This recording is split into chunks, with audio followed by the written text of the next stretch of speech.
Alright, geometry. We're in our part 5 of our fundamentals of logic, and today's video is going to have a lot of postulates and theorems in it, and we're going to talk a little bit about what those are, and we're even going to show you one proof here. That's pretty quick and easy. But after we get done with this video, the rest of them are all going to be a lot more about how to do these proofs.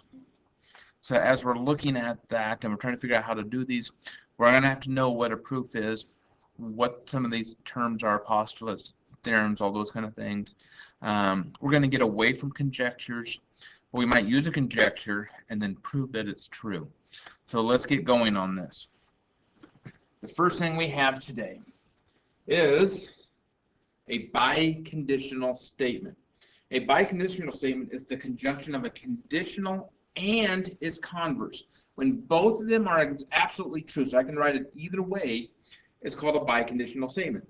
So if P implies Q and Q implies P is written as P double arrow, Q is read P if and only if Q. So if P implies Q and Q implies P are both true, I can rewrite it as P if and only if. Now, if and only if can be abbreviated IFF. I will do that. I won't write out if and only if. I'll put in IFF. Okay. Now, a postulate is a statement that describes the fundamental relationship between basic terms of geometry.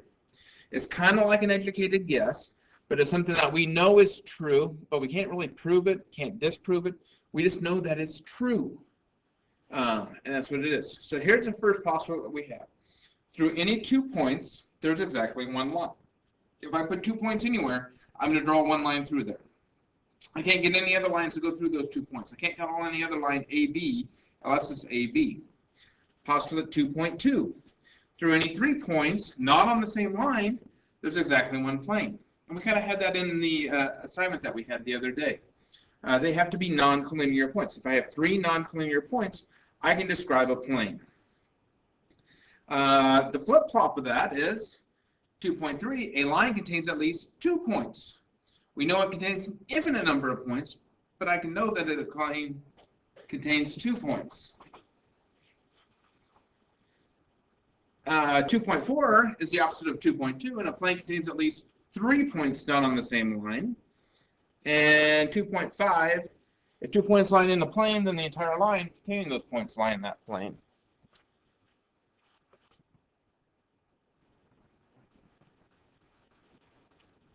Now our next one is kind of cool. If 2 lines intersect, then their intersection is exactly 1 point. That's rather useful information. Where the one up before it says we have all the points that are on the same are in a plane. So now I can have 2 lines that intersect and they make a point.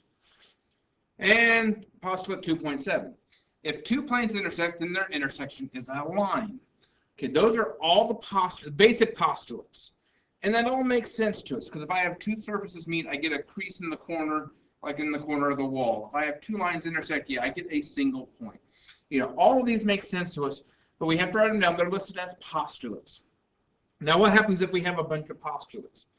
We use them to create what we call a proof. And a proof is a logical argument in which each statement you make is supported by a statement that is accepted as true. And that's what we did when we did our coordinate proofs. When we did our coordinate proofs, we made a logical argument based off of the distance formula, which people believe is a true formula. As long as we didn't do any math wrong, we had it supported by what we assumed was a true statement. So there are 5 essential parts to a good proof. And we already had these in the coordinate proofs. You want to state the theorem or conjecture to be proven. We know that. You want to list the given information. We know that. If possible, draw a diagram to illustrate the given information. We know that. State what is to be proved. We know that. And finally, develop the system of deductive reasoning. There was when we did our coordinate proofs. That's when we did our distance formula or slope formula or midpoint formula to show that something was true. Okay, so here, let's see if we can do one. Let me ring that up there. Let me go ahead and slide this down here. Okay, given that M is the midpoint of PQ, write a paragraph proof to show that PM is congruent to segment PMQ. So in this case here, we want a paragraph proof. All that is writing it out in words, not doing the coordinate plane. So the first thing we have to do is we have to get ourselves a given information. So we know that M is the midpoint of PQ. That's given. Well, then if possible, draw a picture of that. Well, here's a picture of that. Here I have a segment PQ and M is the midpoint. Well, after you've done that, then you've got to list what has to be proven. Well, to prove it, I would prove that PM is congruent to MQ. So basically, the first part, or if you want to call it an if-then statement, kind of goes in there and fits. So now how do I write this out? Well, the book so nicely did a nice paragraph proof for us. And it says, from the definition of midpoint, notice, I'm going to use my finger instead. We've got the definition of midpoint of the segments PM and PM is equal to MQ. This means that segment PM and segment MQ must have the same measure. And by the definition of congruence, if two segments have the same measure, then they are congruent. So PM is congruent to MP. There's our proof of that. Now, we just showed that this is true, and once a statement or a conjecture has been shown to be true, it is now called a theorem.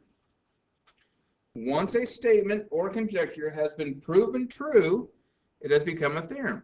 So now, the fact that M is the midpoint of MQ and that PM is congruent to MQ is proven true.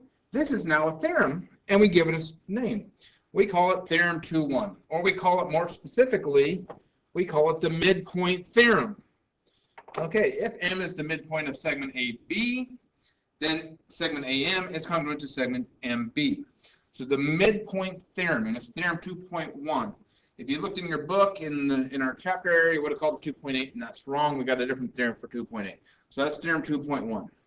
Now, there's other things that we can look into. There's all these properties of equality from algebra that we need to be aware of. We have the reflexive property. For every number A is equal to itself. Symmetric property. For every numbers A and B, if A equals B, we know B has to equal A. Likewise, we talked about the transitive property one other time. For any numbers A, B, and C, if A equals B and B equals C, then A has to equal C. We know that's true. Addition and subtraction problem. For all real numbers, A, B, and C, if A equals B, then A plus C has to equal B plus C. I could add the same amount to both sides. Likewise, A minus C would have to equal B minus C. That's the subtraction property. I can subtract the same amount from both sides. We also have the multiplication and division property. For all real numbers A, B, and C, if A equals B, then A times C equals B times C. For any numbers A, B, and C, and if C is not 0, A divided by C would equal B divided by C. I can divide both sides by the same number, as long as it's not 0. We have the substitution property, great one in algebra. For all numbers A and B, if A equals B, then A can replace B in any equation or expression. That's a great postulate or a property in algebra.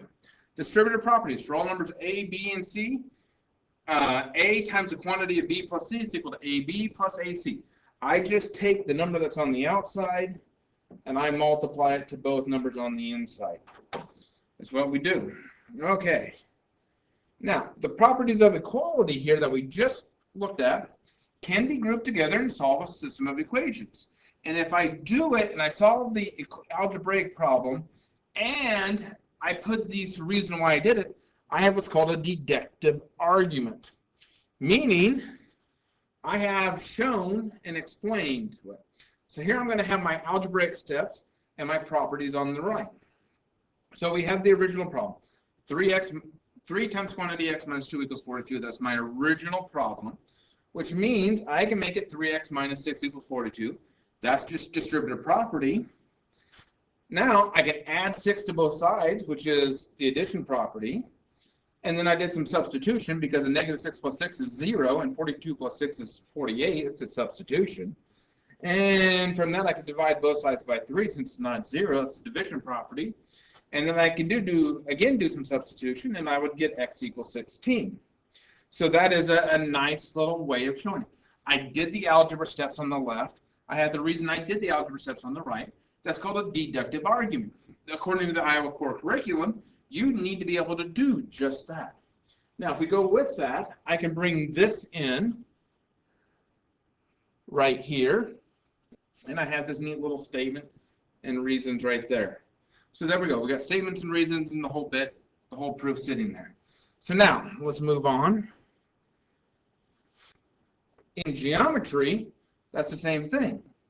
And I just turned that into a two-column proof is what I did. By having a two-column proofs, my left-hand side are my statements. My right-hand side are my reasons. Every two-column proof is referred to as a formal proof, and it contains the statements and the reasons in the two-column proof. So we always set it up that way, and they justify their answers. So now, what else do I have on this page? The fact that all of the properties up above and the fact that we had this proof right here, these all lead us to the fact that, in geometry, segments and angles also have the same type of properties. We have the reflexive properties for segments. Segment AB has to be equal to segment AB. Angle 1 has to equal angle 1 for the angles. For symmetry, if segment AB is the same as segment CD, segment CD is the same as segment AB. And if the measure of angle 1 equals the measure of angle 2, then the measure of angle 2 is equal to the measure of angle 3. Likewise, the transitive property, and it just goes down the line. So those properties are true for segments and angles. We're going to find out they're true for any shape. So that's that part. Now, on to the big, long, honking page. This entire page is nothing but postulates and theorems. Okay, so the very first postulate, called the ruler postulate. The points on any line or line segment can be paired with a real number so that, given any 2 points A and B on a number line, A corresponds to 0, B corresponds to some positive real number. In other words, if I have any 2 points, I can line them up. I can measure a distance between them. Works real well. We have what's called the segment addition postulate. Very important postulate. We'll use it over and over and over. It's postulate 2.9, but I call it the segment addition postulate. Get the names, not the numbers, if you can, please. Segment addition postulate, if B is between A and C, then AB plus BC equals AC. In other words, two smaller segments can add together to make a bigger segment, as long as B is between A and C. That's going to work out. Postulate 2.9. And that leads us to a theorem 2.2. Congruence of segments is reflexive, symmetric, and transitive. We just had those properties listed before about that, but now we have theorems that proved those three statements. So instead of saying equals like the properties did before, we now have theorems that say they're congruent. Segment AB is congruent to segment AB. Well, how is that possible? Well, we start with the property. If AB equals AB, well, then I know segment AB has to be congruent to segment AB, because by the definition of congruences, if two segments have the same length, they're going to be congruent. And that's how I would prove any one of these statements. I would start with the properties, and then I'd use that definition of congruence. Okay, so the theorem 2.2. All segments, congruences, reflexive, symmetric, and transitive. And then we get into the angle sets, and our first one is the protractor postulate. Given ray AB and a number r between 0 and 180, there is exactly one ray with the endpoint A extending on either side of AB such that the measure of the angle formed is r. Wow, okay. In other words, we can measure an angle, give it a number. And like the segment, the angles can be added together. And we have our postulate 2.11, angle addition postulate. If r is in the interior of angle PQRS, then the measure of angle PQR plus the measure of angle RQS equals the measure of angle PQS. In other words, these two small angles add up to be that big angle. And that's true going both ways. So if I know the angles add up to it, then I know r is in the interior, and it goes the opposite. So those are the postulates for those angles. And now we have what I refer to, they call it the supplement theorem. I refer to it as the linear pair theorem.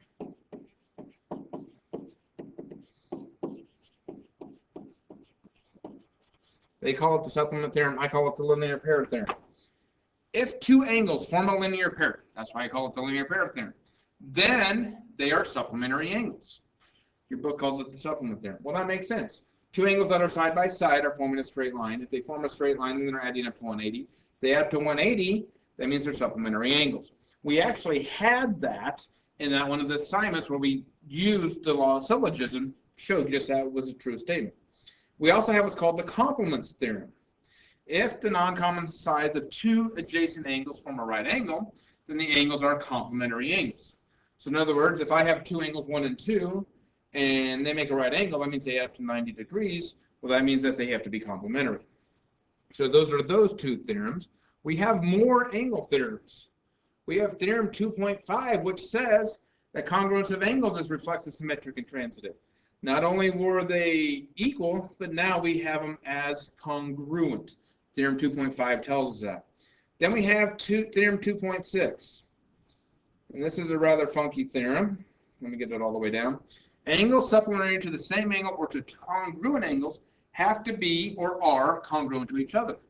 So since angle 1 is supplementary to angle 2 and angle 3 is supplementary to angle 2, angle 1 and 3 have to be congruent. That's what this is telling us. And notice the abbreviation they use. They have a little angle mark with the S inside to represent supplement to the same angle. So, or they'll say congruent, supplements are congruent. So that's how they use it by symbols. So that's kind of a neat one. If two angles are supplementary to the same angle. If two angles add up, use the same angle, add up to 180, they have to be congruent. Okay, I'm getting close here on time. I wanted to stop before I hit the big time. Okay, 2.7, angles complementary to the same angle or congruent angles are congruent as well. So if they add up to 90 instead of 180, they're still going to have to work. Whew. And one of my favorites is the vertical angle theorem. If two angles are vertical angles, then they are congruent. Abbreviated angles are congruent. Vertical angles are congruent. Now, why are vertical angles congruent? Why is angle 1 congruent to angle 3? Well, it's because of the supplementary angle theorem. If two angles are supplementary to the same angle, then they have to be congruent. Well, 1 and 2 are supplementary, 2 and 3 are supplementary, so 1 and 3 have to be congruent. Okay, last set of theorems. These will go pretty quick. They're all dealing with right angles. Theorem 2.9, perpendicular lines intersect to form 4 right angles. Okay, we know the definition says that they form a right angle. Now we're going to say they form 4 right angles. Theorem 2.10, all right angles are congruent. Well, that's kind of a no-brainer. Theorem 2.11, perpendicular lines form congruent adjacent angles. Well, since they formed 4 right angles, the two that are side by side have to be congruent as well. If two angles are congruent and supplementary, then each angle is a right angle. So that's kind of using the vertical angle theorem and the supplementary angle theorem all at the same time. And if two congruent angles form a linear pair, then they are right angles. Well, 2.12 and 2.13 are real similar. Instead of just saying that they have to be supplementary, if they both add up to 180, we're saying that they actually have to make a line together. Okay, so those are all the theorems. Make sure you got them all written down, that you're able to get to them easily. Have them all listed out real well, and then you'll be ready for the assignments.